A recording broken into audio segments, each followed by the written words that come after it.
ভার্সিটির টিচার রূপে নিজের হাজবেন্ড মায়ের ইফতেখার চৌধুরীকে দেখে বেশ চমকে উঠলাম। আমার জায়গায় অন্য কেউ হলে হয়তো খুশি হতো, কিন্তু আমার বেশ অস্বস্তি হচ্ছে। হঠাৎ একটা ডাক শুনলাম, এই মেয়ে, এত মনোযোগ দিয়ে কার কথা ভাবছেন শুনি?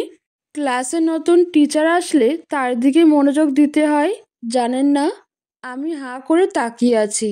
3 বছর আগে এই মানুষটাই আমায় বাসর ঘরে রেখে বিদেশে পাড়ি দিয়েছিল। আজ এত বছর পরও মানুষটা আগের মতোই আছে। বলতে গেলে আগের থেকে আরো সুন্দর হয়েছে। সেই ঠোঁটের কোণে মুচকি হাসিটা লেগে আছে। আমার ভাবনার মাঝেই আমার স্বামীর ঠোঁটের কোণে তাচ্ছিল্য হাসি এনে বলল, তা আপনি তো দেখছি ভারী বেয়াদব। টিচারের সাথে কথা বলার সময় দাঁড়াতে হয় সেটা জানেন? দাঁড়ান বলছি। আমি দাঁড়িয়ে পড়লাম কিছুটা আতঙ্ক নিয়ে। Miss, are you married? I mean, do you have a husband? বলেই নিজের সাদা ফ্রেমের চশমাটা ঠিক করলো। আমি অবাক হয়ে তাকালাম। এটা কি ধরনের প্রশ্ন?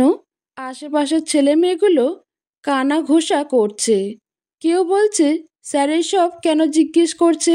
কেউ বলছে যেভাবে বোরকা পরে আছে স্যার মনে হয় তার নানি ভাবছে। বলেই সবাই হাসি দিল। হঠাৎ আমার স্বামী নিজের গালের পাশ থেকে হেডসেট মাইক্রোফোনটা ঠিক করে গম্ভীর কণ্ঠে বলল, চুপ, শাট আপ এভরিওয়ান। আজ যে ভুল করেছেন তা কেউ দ্বিতীয়বার করবেন না। আমি যতক্ষণ ক্লাস নিব ততক্ষণ কেউ কথা বলতে পারবেন না। এটাই আপনাদের নতুন স্যারের নিয়ম। এতে এত আশ্চর্য হওয়ার কিছু নেই। ভার্সিটির টিচার হিসেবে পরিচিত হওয়া জরুরি, স্টুডেন্টের সাথে তাই নয় কি? আমি একটু মজা করে না হয় পরিচিত হলাম, তাতে কি কারোর সমস্যা আছে? সবাই স্টুডেন্ট বলল, we will also enjoy this sir. আমি ঠিকই বুঝতে পারছি এই লোকটা ইচ্ছে করে এসব করছে।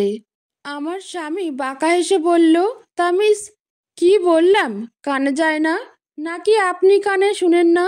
এবার বেশ বিরক্ত হলাম। আমি বুঝতে পেরেছি এই লোক আমাকে অপমান করার জন্য কোমরে গামছা বেঁধে নেমেছে। আমি দাঁতে দাঁত চেপে বললাম, হ্যাঁ, আমি বিবাহিত। আমার স্বামী দেখলাম মুচকি হাসলো। আমার এবার বেশ রাগ হলো। কি দরকার ছিল আমি বিবাহিত সেটা জানানোর? হঠাৎ স্বামী বাঁকা হেসে বলল, তা মিসেস, আপনার স্বামীর নামটা কি জানতে পারি? আমি একবার চারপাশে তাকালাম, দেখলাম সবাই তাকিয়ে আছে। এবার আমার প্রচুর কান্না পেল। নিজের নিকাবটা ঠিক করে সামনে তাকালাম। আমার স্বামী বলল, তা মিসেস, নিজের স্বামীর নাম মুখে নিতে কষ্ট হচ্ছে বুঝি, নাকি লজ্জা পাচ্ছেন? আমার এবার এত রাগ লাগলো হয়তো বলে বোঝানো যাবে না। আমি রেগে চিৎকার করে বললাম, আমার স্বামীর নাম মায়ের ইফতেখার চৌধুরী।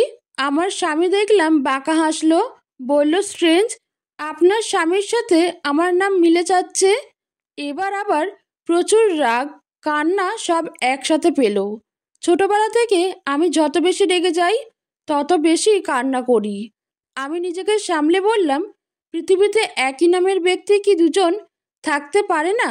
আমার স্বামী বলল, আপনি মনে হচ্ছে অস্বস্তি ফিল করছেন।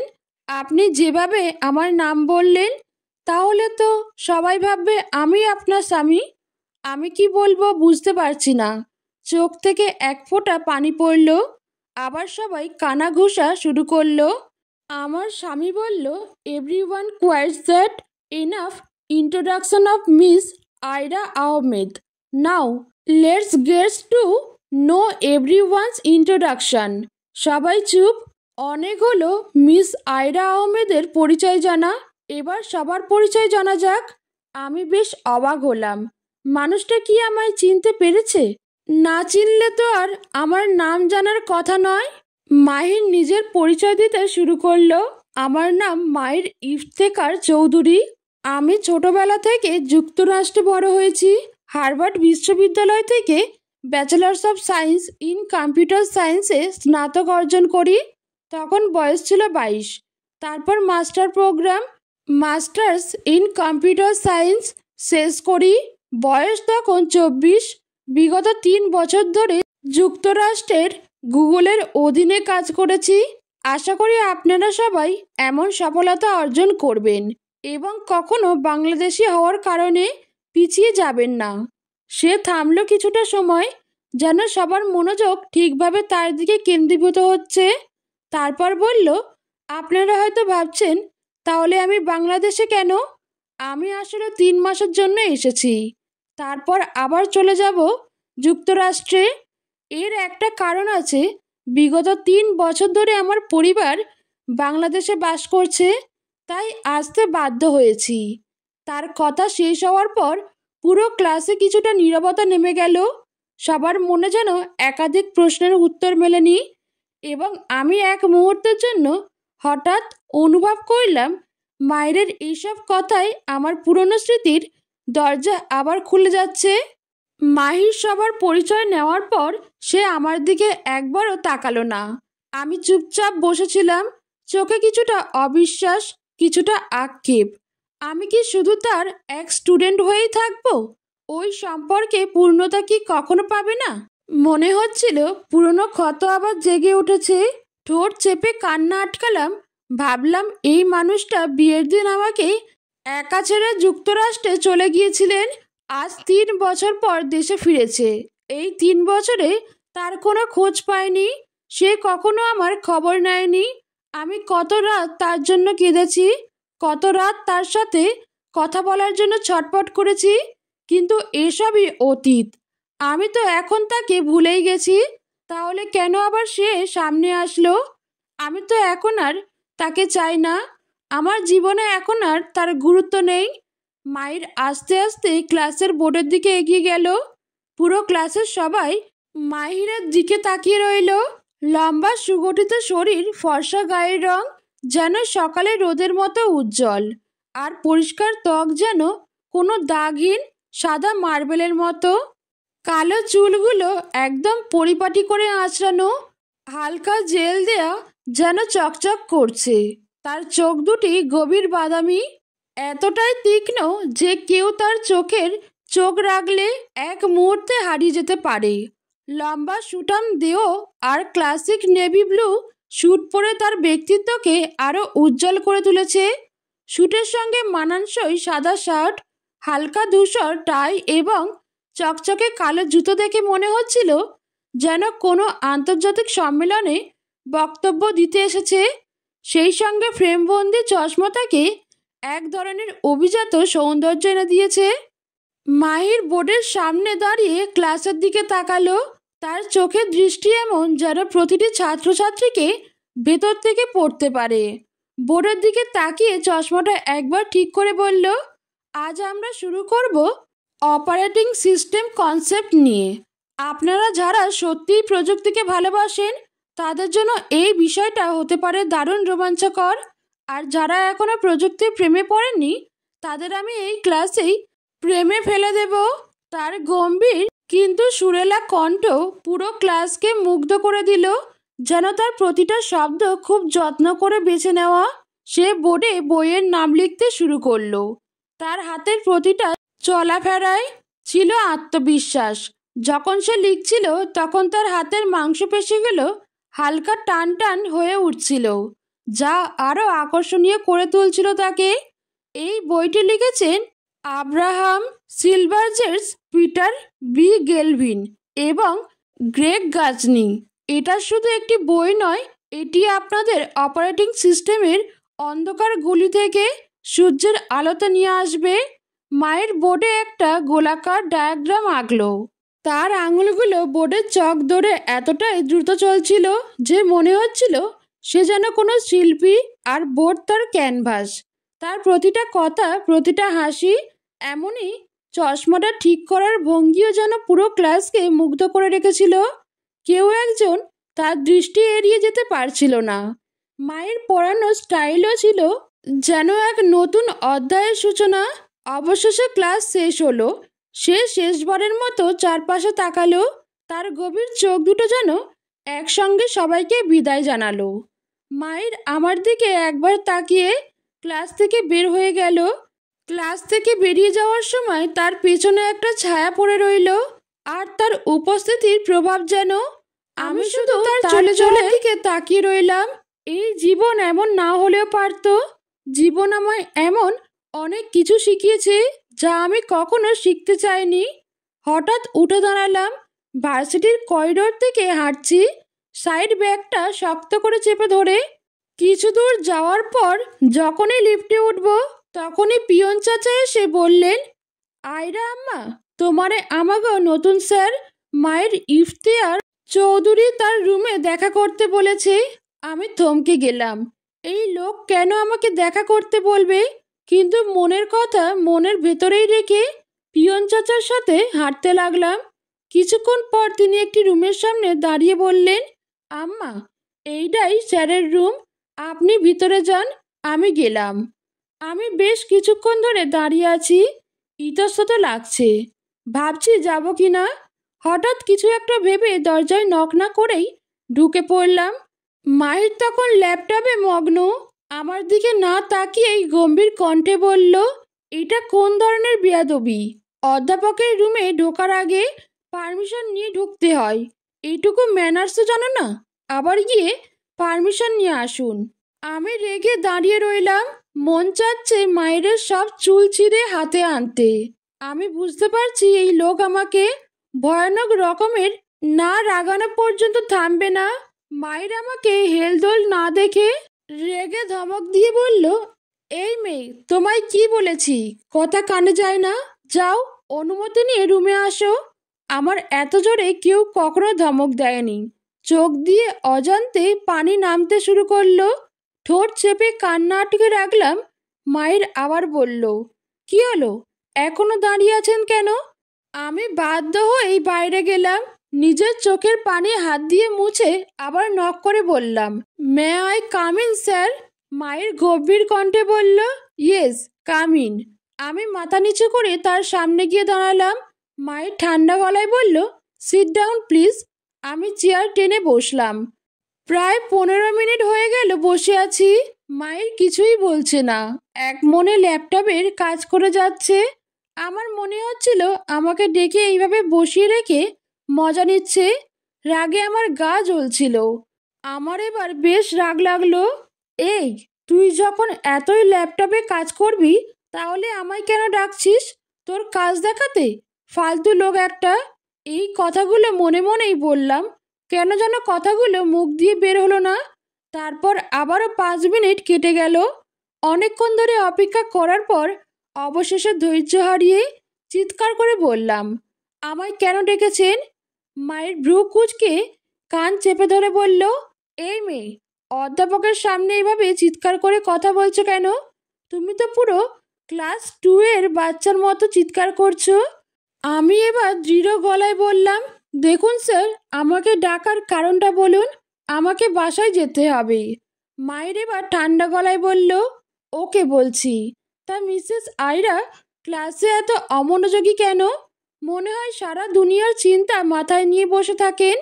আজ নতুন বলে কিচ্ছু বললাম না, এরপর থেকে এত অমনোযোগী দেখলে ক্লাস থেকে বের করে দেব।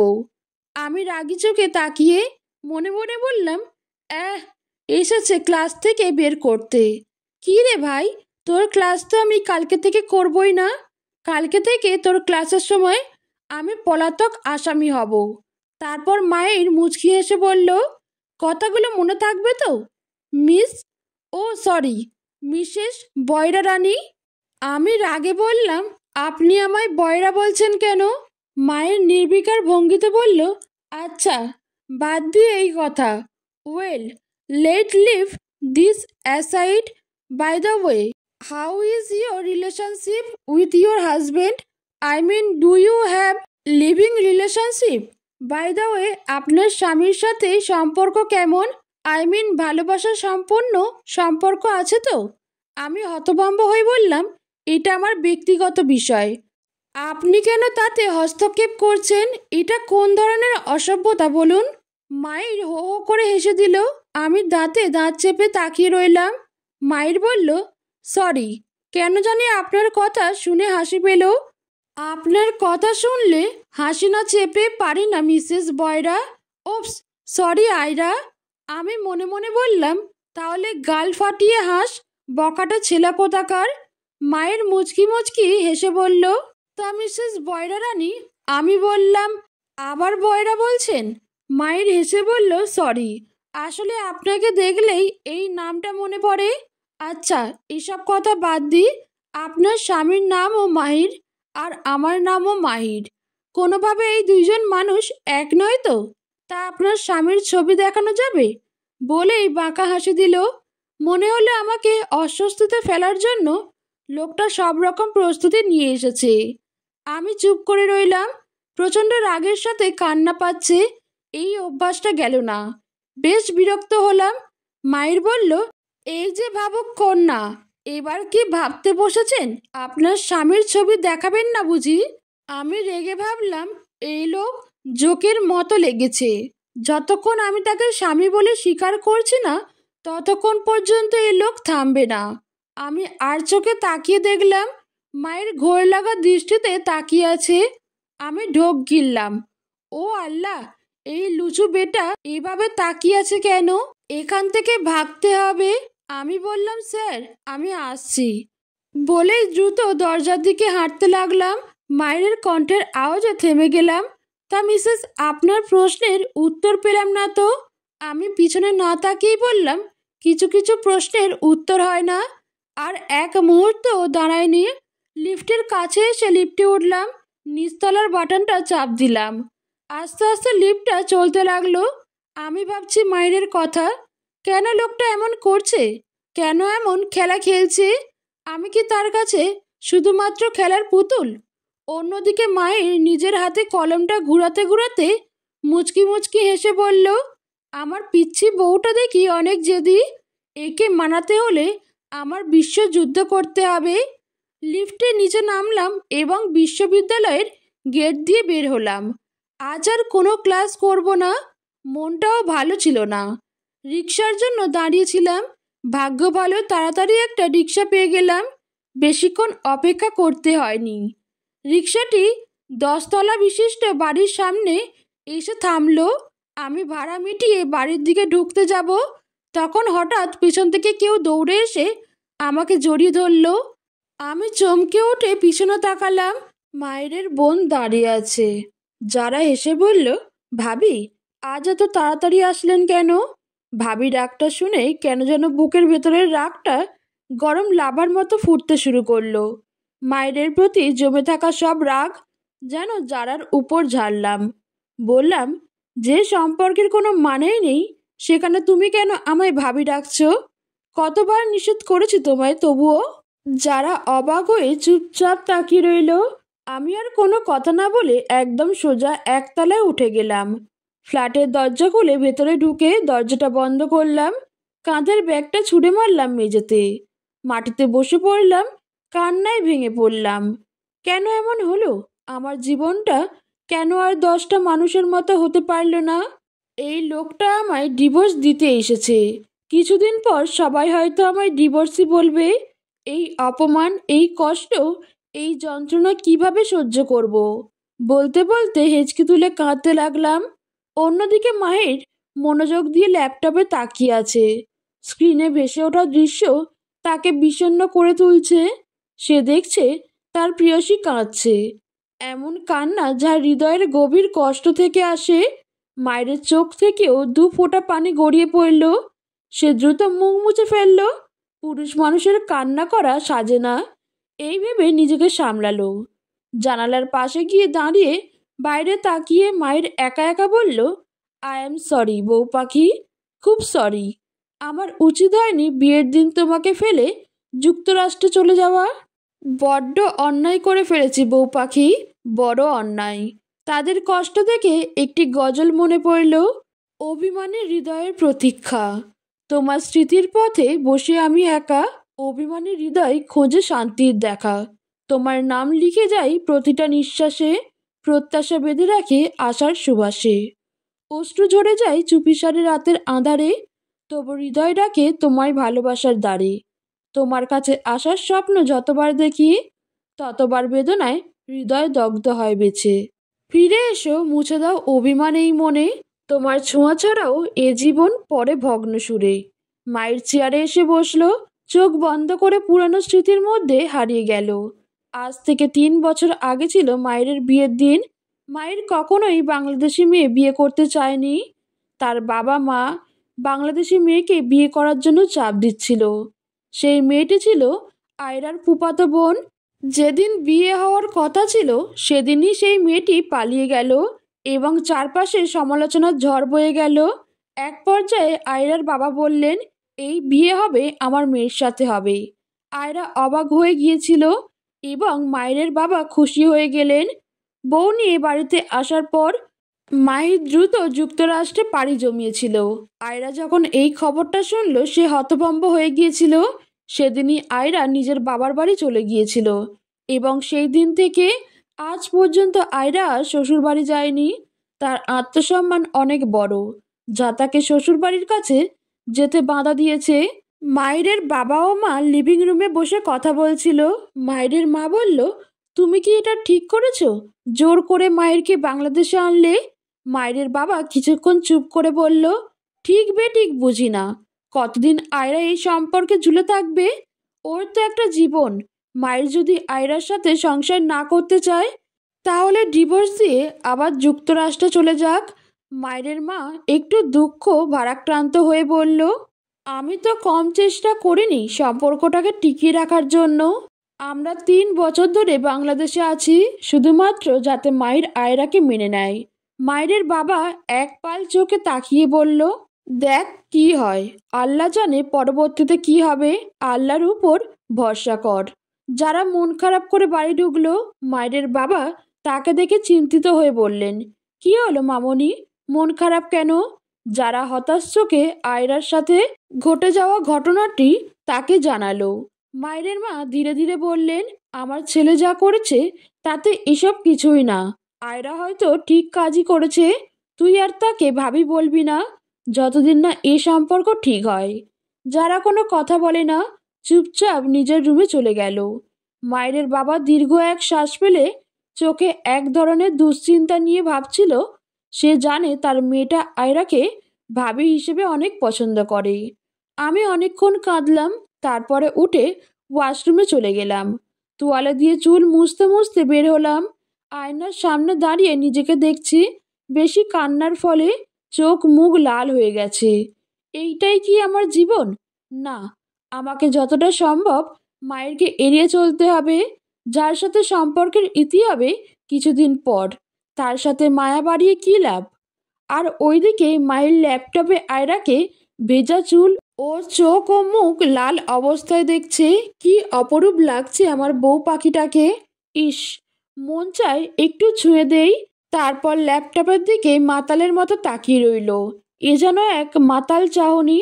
মাতালের যেমন অ্যালকোহল না খেলে পাগল হয়ে যায়, ঠিক তেমনই মাহির আয়রাকে এ অবস্থায় দেখে তার অস্থিরতা শুরু হলো। হাঁটতে লাগলো রুমের চারপাশে। বলল, তুই আমার অন্যরকম নেশা। এ নেশা বহুবার পান করলেও স্বাদ মিটবে না। হৃদয়ের গভীর থেকে আরো পান করতে মন চাইবে।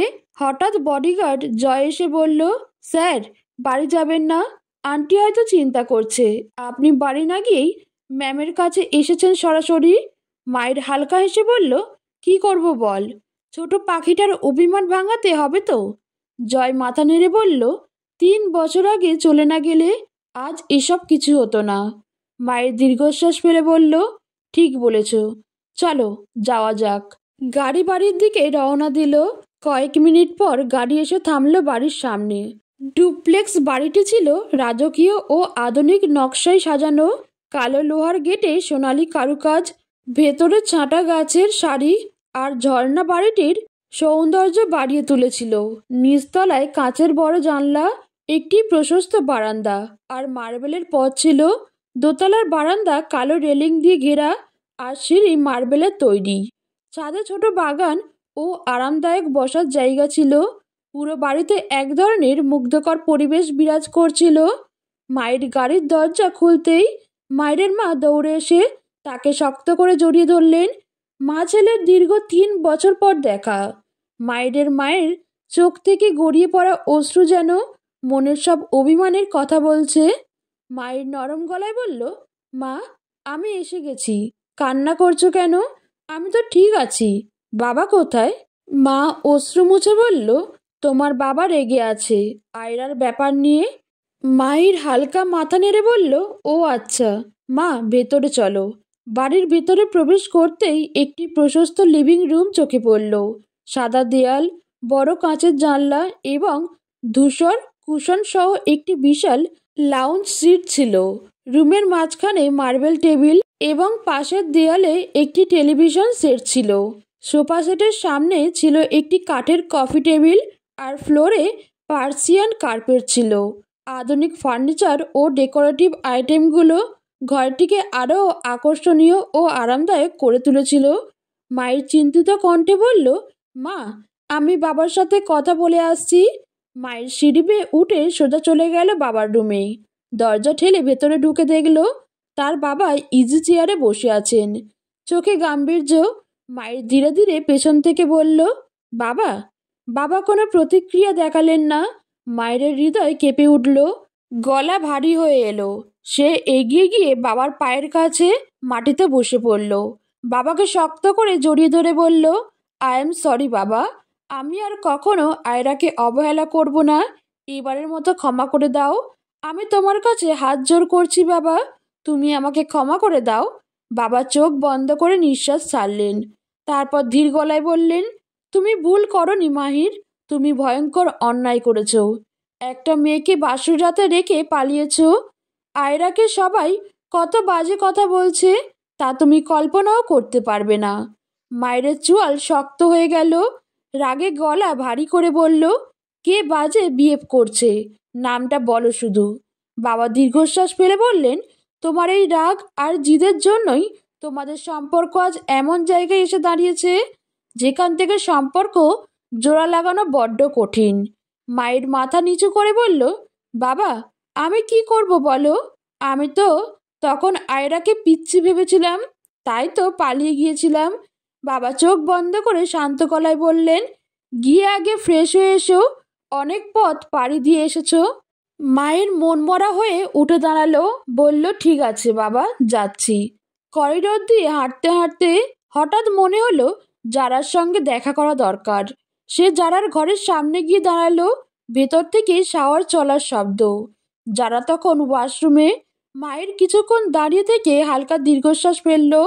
মায়ের মনে নানা চিন্তা ভিড় করতে লাগলো। 3 বছর আগে যা হয়েছে তার জন্য কি আয়রা আমায় ক্ষমা করতে পারবে? মনে নানা প্রশ্ন ঘুরছিল। চোখ বন্ধ করে হালকা দীর্ঘশ্বাস ফেলল। নিজের ভুলের ভার তাকে কুড়ে কুড়ে খাচ্ছিল। মনের মধ্যে প্রতিজ্ঞা করলো, এবার আয়রার সাথে সব ঠিক করে নিবে, যত কষ্টই হোক আর পিছু হটব না।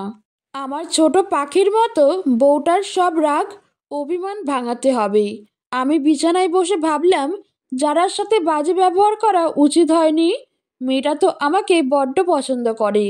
তারপর ফোন হাতে নিয়ে যারার নাম্বারে ডায়াল করলাম। রিং হতে লাগলো। মায়ের যারার ফোনে তাকিয়ে দেখলো স্ক্রিনে আয়রা ভাবি লেখা। মায়ের মুচকি হাসলো, ফোনটা কানে নিল। আমি বললাম, সরি গো ননদি। আমার তখন মাথা গরম ছিল। তুমি রাগ করো না প্লিজ, তোমাকে কাছে পেলে অনেকগুলো আদর দিব, ওকে? মায়ের বাঁকা হেসে বলল, সরি বউ, তোমার ননদিনী গোসলে, এখন তোমার স্বামী কথা বলছে। চাইলে ননদিনীকে আদর দেওয়ার বদলে আমায় দিতে পারো। আমায় আদর করলে তোমার স্বভাব হবে বেশি বউ। তাই ফোনটা ঠোঁটের সামনে নিয়ে ডুস করে একটা চুমু দাও তো বউ। তোমার স্বামীর হৃদয়ের আগুনটা তোমার ঠোঁটের স্পর্শে নিভিয়ে দাও। আমি রেগে বললাম, অসভ্য লোক, বাজে বেহায়া লোক। মাহির হো হো করে হেসে উঠল, ভেরি ব্যাড বউ, জামাইকে এমন করে বলতে হয় না কলিজা। তুমি রাগ করছো তাই নয়? আমি কেন ফোনের ভিতর থেকে চুমু দিচ্ছি না? চিন্তা নেই বউ, আমি আসছি তোমার ফ্ল্যাটে তোমাকে প্র্যাকটিক্যালি চুমু দিতে। আমি রাগে ফেটে পড়ে বললাম, আর একবার বাজে কথা বললে আপনার মুখে লবণ দিব। মায়ের সেসবে পাত্তা নিয়ে বলল, ইউ নো বউ, তোমাকে এই মুহূর্তে জড়িয়ে ধরে কপালে আর গালে টুকুস টুকুস করে 100টা চুমু খেতে ইচ্ছা করছে। আমি চিৎকার করে বললাম, একটা মেয়েকে এসব বলতে লজ্জা করে না? মায়ের হেয়ালি গলায় বলল, তুমি জানো না বউ, পুরুষ মানুষের লজ্জা কম থাকে। যদি বউয়ের সাথে নির্লজ্জ না হয় তাহলে বাচ্চার বাবা হব কিভাবে? আমি দাঁতে দাঁত চেপে বললাম, এই, আপনি ভদ্রতা শেখেননি? মায়ের বাঁকা হেসে বলল, বউ শেখা হয়নি, তুমি 4 বেলা নিয়ম করে ভালোবেসে শিখিয়ে দাও না। আমি চিৎকার করে বললাম, আপনি একটা বখাটে বলেই ফোন কেটে দিলাম।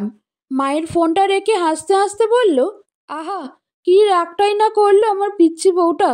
এখন হয়তো বসে বসে আমাকে গালাগালি করছে, আর একটু পরেই চোখ মুছে কান্না শুরু করবে। আমার হয়েছে যত জ্বালা। আমার পিচ্ছি পাখিটার মতো বউটা রেগে গেলেই কান্না করে। আমি বসে বসে রাগে ফেটে পড়ছি।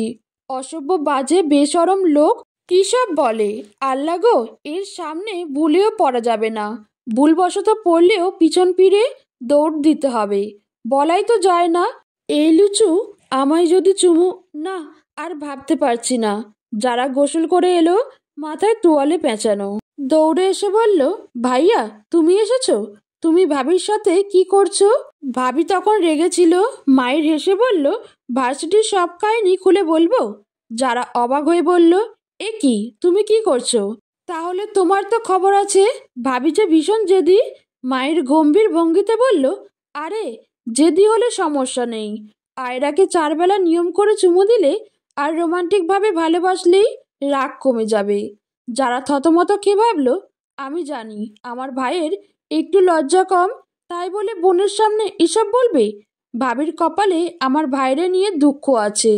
মায়ের মুচকি এসে বলল, কিরে, তুইও তো দেখছি আয়রার মতো ভাবতে বসেছিস। যারা বাঁকা হেসে বলল, ভাইয়া কিচ্ছু না, তুমি ফ্রেশ হও গিয়ে। মায়ের যেতে হেসে বলল, বিকেলে আয়রাকে বাড়ি আনিস। যারার কথায় মায়ের থেমে গেল। ভাইয়া, ভাবি তুমি যাওয়ার পর কখনোই আসেনি। ইনফ্যাক্ট আমাদের ফ্ল্যাটেও থাকতে চায়নি, কিন্তু ভাবির বাবা জোর করে রেখে গেছে। একলা মেয়ে মানুষ কোথায় থাকবে এই ভেবে। ভাইয়া, তুমি যদি রোজ একবার অন্তত ভাবির সাথে কথা বলতে, তাহলে আজ এমন হতো না। মায়ের রেগে বলল, তুই জোর করে আনতে পারলি না? যারা বলল, কিভাবে আনবো বলো? যখন মা বাবা ও আমি ভাবিকে যখনই আসতে বলেছি, তখনই ভাবি বলেছে, যেখানে আমার স্বামী আমাকে মেনে নেয়নি, সেখানে শ্বশুরবাড়ি গিয়ে কী লাভ? জানো ভাইয়া, মা অনেকবার জোর করেছে। তখন ভাবি বলেছিল, মামনি, আমি সেদিনই আপনার বাড়িতে যাব যেদিন আপনার ছেলে আমাকে মেনে নিবে। যে অপমান সে আমায় করেছে, তার জন্য অনুতপ্ত হলেই এ বাড়িতে ফিরব, তা না হলে কখনো ফিরব না। মায়ের বুক ধক করে উঠল। যারার প্রতিটা কথা যেন তাকে একটা কালো আয়নার সামনে দাঁড় করিয়ে দিচ্ছিল। নিজের করা অন্যায়গুলোর কথা একে একে মনে পড়তে লাগলো। আয়রার সেই কষ্টভরা চোখ, নীরব মুখ আর অশ্রুসিক্ত বিদায়, সব কিছু এক মুহূর্তে তার চোখের সামনে ভেসে উঠল। মায়ের দীর্ঘশ্বাস ফেলে বলল, আমি আসি যারা। আমি আকাশের দিকে তাকিয়ে ভাবলাম, ইয়া আল্লাহ, শুনতে পারছো আমার কথা? আমার না নিজেকে বড্ড অসহায় লাগছে। ইয়া আল্লাহ, নারীরা 4টি কাজ করলে বেহেশত যাবে। আল্লাহ, আমি কি বেহেশত পাবো? বলো না আল্লাহ, আমি মায়ের সাথে বেদবি করছি না তো?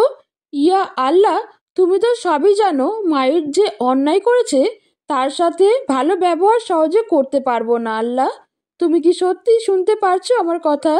মায়ের রুমে গিয়ে নিজের ট্রলি ব্যাগ থেকে সকল জিনিসপত্র আলমারিতে রাখছিল।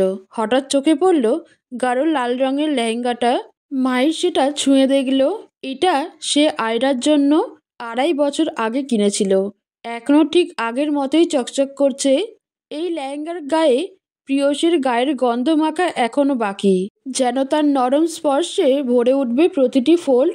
কবে প্রেয়সী আসবে, এই কাপড় ছড়িয়ে যাবে তার মিষ্টি উপস্থিতি, আর আমি শুধুই তার দিকে তাকিয়ে হারিয়ে যাব তার প্রেমে। মায়ের লেহেঙ্গাটা আলমারিতে সাজিয়ে রেখে শাওয়ার নিতে চলে গেল। কিছুক্ষণ পর ভেজা চুলে হালকা মুছতে মুছতে বের হলো। তার মুখে এক ধরনের নিস্তব্ধতা ছিল, চোখের কোণে যেন এক লুকানো কষ্ট। তার ত্বক ছিল এতটাই মোলায়েম, যেন মেঘের মৃদু ছোঁয়া। চোখ দুটি ছিল গভীর, যেন কোনো এক অজানা রহস্যের মতো। চুলগুলো হালকা ভেজা ছিল, একটু নরমভাবে কুঁচকে থাকা। মায়ের আয়নার সামনে এসে দাঁড়িয়ে নিজের প্রতিচ্ছবি দেখল। সারা শরীরের ভেজা পানি যেন ছোট ছোট মুক্তোর বিন্দুর মতো ঝরছিল, আর প্রতিটি বিন্দু যেন তার রূপের নতুন দিক তুলে ধরছিল। কি হবে এই রূপ দিয়ে যদি নিজের প্রিয়সীর গায়ের সুবাস না পাই? যদি আমার মিষ্টি ঘ্রাণে প্রিয়সীর হৃদয় না জুড়ায়, তবে এই রূপের অর্থই বা কি? প্রিয়সী নেই, তবু যেন তার উপস্থিতি মিশে থাকে বাতাসে।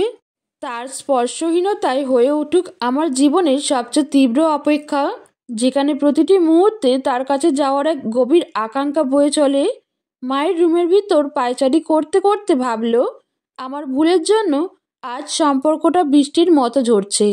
শত চাওয়ার পরও এই বৃষ্টি থামাতে পারছি না। প্রতি ফোঁটা বৃষ্টি যেন আমার কৃত অপরাধের স্মৃতি, যা শুকাতে মুছতে শান্ত করতে আমি ব্যর্থ। বৃষ্টি থামাতে না পারলে সম্পর্কটা কিভাবে ফিরে আসবে? আমি জানি এই বৃষ্টিতে সব কিছু সিক্ত, সব কিছু বিলীন, তবুও আশা হয়তো একদিন সূর্য উঠবে আর আমি যেন নতুন করে শুরু করতে পারি। যারা এসে বলল, ভাইয়া খেতে চলো, মায়ের এক দৃষ্টিতে তাকিয়ে বলল, চল। নিচে গিয়ে দেখলো তার পছন্দের খাবারগুলো টেবিলে সাজানো। গরম ধোঁয়া ওঠা খাবারের মিষ্টি গন্ধে পুরো ঘরটা ভরে গেছে। মায়ের মুগ্ধ হয়ে চারপাশে তাকালো। চেয়ার টেনে বসার সঙ্গে সঙ্গে তার মা মুচকি হেসে বললেন, অনেক বছর তো আমার হাতের রান্না খাসনি, এবার খা মাহির।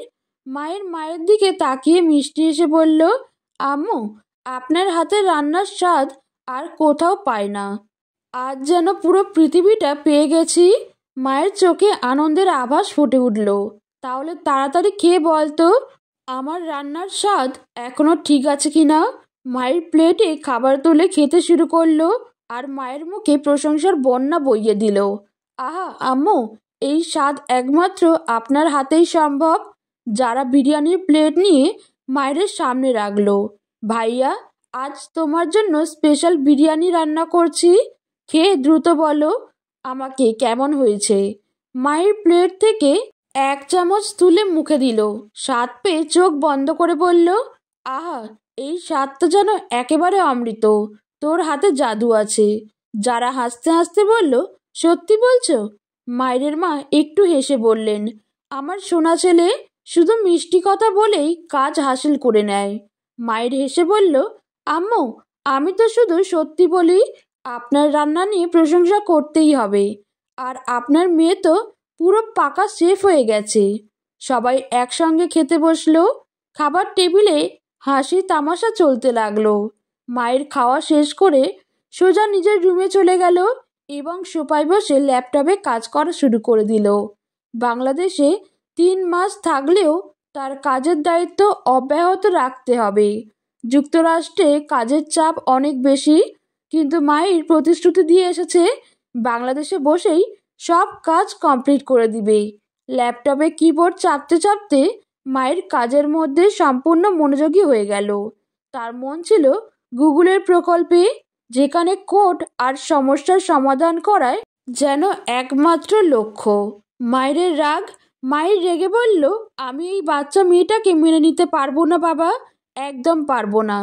কলি পালিয়ে যাওয়ার পর কেন আমাকে এভাবে অপমানিত কেন করলে বাবা?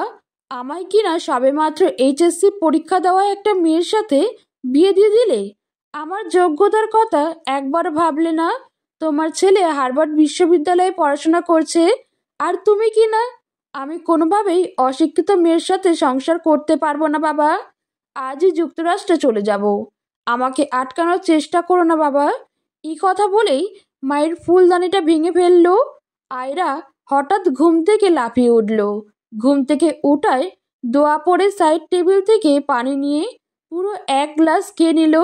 নিজেকে সামলানোর চেষ্টা করতে করতে ভাবল, এটা স্বপ্ন ছিল, কিন্তু কেন 2 বছর পর আবার এমন স্বপ্ন দেখলাম? কেন এই জঘন্য অতীত আমাকে পিছু ছাড়ে না? আয়রার বুকের ভেতরটা মোচড় দিয়ে উঠল। বাবা আমাকে কলি আপুর বদলে বিয়ে না দিলেও পারত। বড্ড রাগ হচ্ছে বাবার উপর। আয়রা বারান্দায় গিয়ে দাঁড়ালো, জানলার গ্রিল ধরে বাইরে তাকালো। আজ পূর্ণিমার চাঁদ উঠেছে। চাঁদের আলোতে চারপাশটা অপূর্ব লাগছে।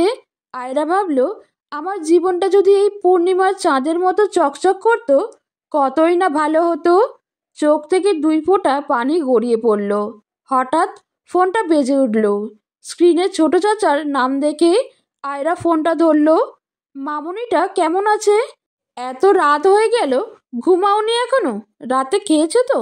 আয়রা মলিন গলায় বলল, না চাচু, খেতে ইচ্ছে করেনি। চাচু হাসতে হাসতে বলল, কেন রে, কি হয়েছে? এই মাত্র ফ্রি হলাম, তাই ফোন দিলাম। শোনো, আমি তোমার অ্যাকাউন্টে 30,000 টাকা পাঠিয়েছি, চেক করে দেখো তো গেছে কিনা। আয়রা অবাক হয়ে বলল, এত টাকা পাঠালে কেন? চাচু বলল, রাজ বলল তোমার নাকি একটা গ্রাউন্ড পছন্দ হয়েছে বসুন্ধরা মলের, তাই পাঠালাম, কিনে নিও। আয়রা ক্ষীণ স্বরে বলল, চাচু, তোমার তো সংসার আছে, এত টাকা পাঠানোর কি দরকার?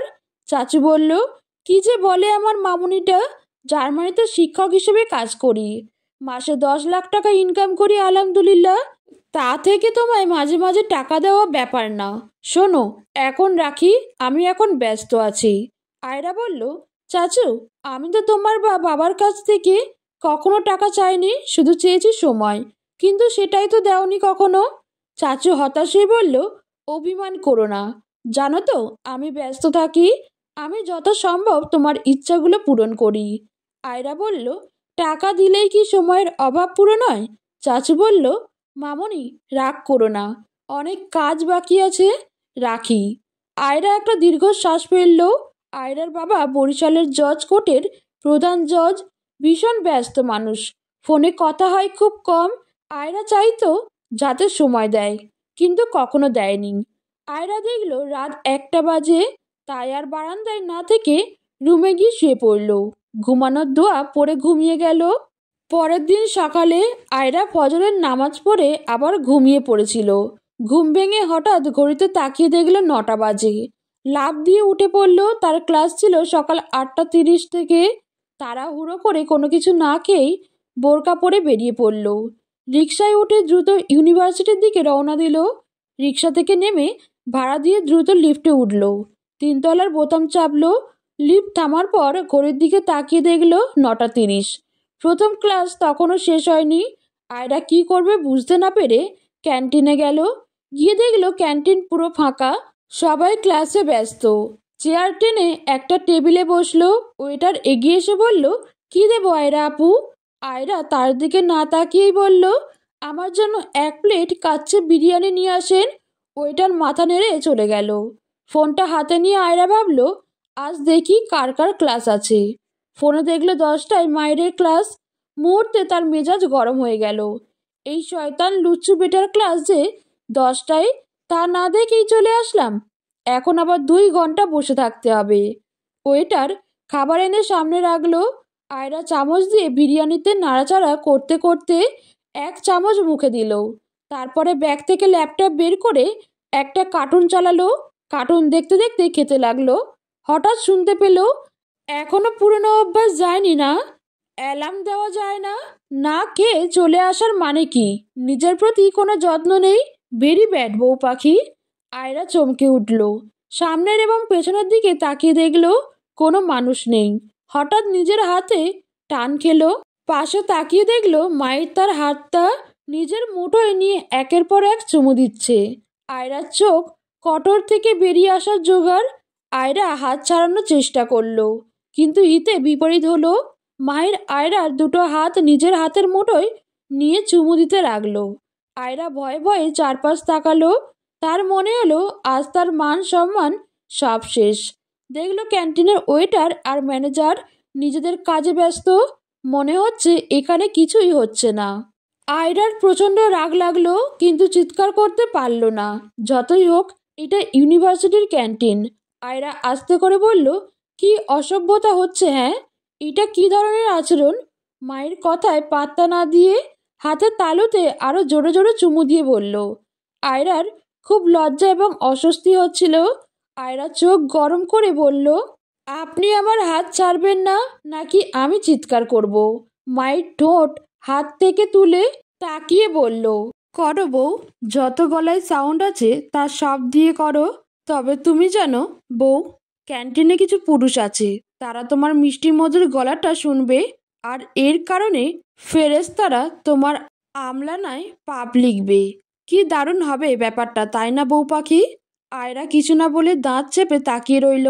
মায়ের ফোনের দিকে তাকিয়ে বলল, কি গো জান, চিৎকার করছো না কেন?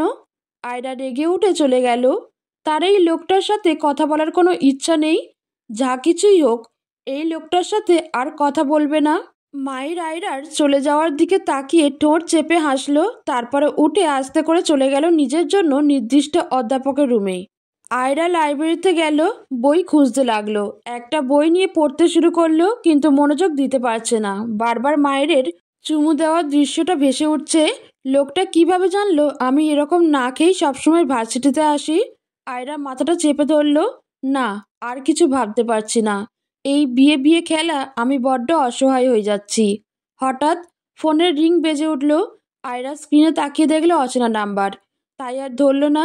আবারও রিং হলো। আয়রা ফোনটা কানে ধরল। এই যে বউ পাখি, নিজের স্বামীর ফোনটা ধরতে এত দেরি করো কেন জান? আয়রা চুপ করে রইল।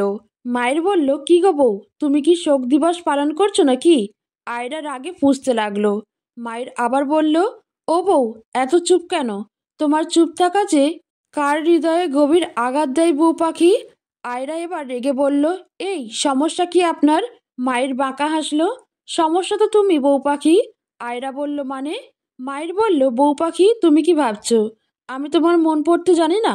তুমি আমার ক্লাস করবে না বলে লাইব্রেরিতে ঘাপটি মেরে বসে আছো, তা আমি জেনে ফেলেছি বউ পাখি। তবে কি একটা কথা জানো বউ, তুমি যদি এই মুহূর্তে ক্লাসে না যাও তাহলে আমি কি করব জানো? সোজা লাইব্রেরিতে এসে তোমাকে মিষ্টি মধুর মতো হালকা গোলাপি অধর জোড়া আমার অধরে মিশিয়ে নিব। ব্যাপারটা নিয়ে তোমার অনুভূতি কি বউ?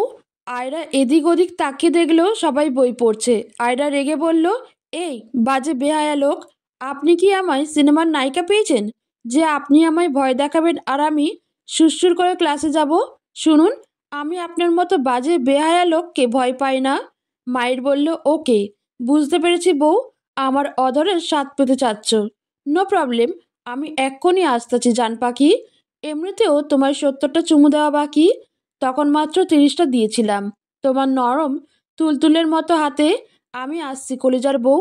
তুমিও তো জানোই আমার লজ্জা কম, তাই প্র্যাকটিক্যাল ক্যান্টিনে দেখিয়েছি, এখন লাইব্রেরিতে দেখাবো। আয়রা রেগে বলল, আপনার যা খুশি করুন।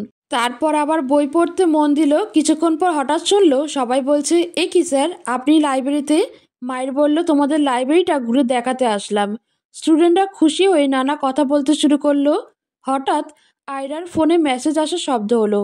মেসেজে লেখা, বউ, তুমি যদি ক্লাসে না যাও তাহলে আমি সবার সামনে, থাক আর বললাম না, তুমি আবার লজ্জা পাবে। সব লজ্জা শেষ হয়ে গেলে আমি বাসরাতে দেখতেই পারবো না। আয়রা ঢোক গিলল। কি বেহায়াপনা শুরু করেছে এই লোক। বিশ্বাস নাই, হয়তো সবার সামনেই কিস করবে, আমার সম্মান সব শেষ করবে। আয়রা তাকিয়ে দেখল মায়ের স্টুডেন্টদের সাথে কথা বলছে। এই ফাঁকে আয়রা উঠে চলে গেল ক্লাসের উদ্দেশ্যে। মায়ের সেদিকে তাকিয়ে বাঁকা হাসি দিল। মায়ের মেসেজ পাঠালো, বউ পাখি, তুমি ক্লাসে যাওয়ার ভান করছো নাকি সত্যি চলে গেলে? শোনো, যদি তোমাকে খুঁজে না পাই তাহলে ক্লাসে গিয়ে মাইকে ঘোষণা দিয়ে সবাইকে জানাবো যে তুমি আমার বউ। তারপর তোমার লজ্জা কোথায় থাকবে ভাবো। কিন্তু এক্ষুনি যদি ক্লাসে গিয়ে চুপচাপ বসে পড়ো তাহলে হয়তো তোমার সম্মান রাখতে পারি। তোমার সময় কিন্তু কমে যাচ্ছে বউ পাখি। মায়ের এই মেসেজ পাঠিয়ে রহস্যময় হাসি ফুটিয়ে স্টুডেন্টদের সাথে কথা বলায় মগ্ন হয়ে রইল।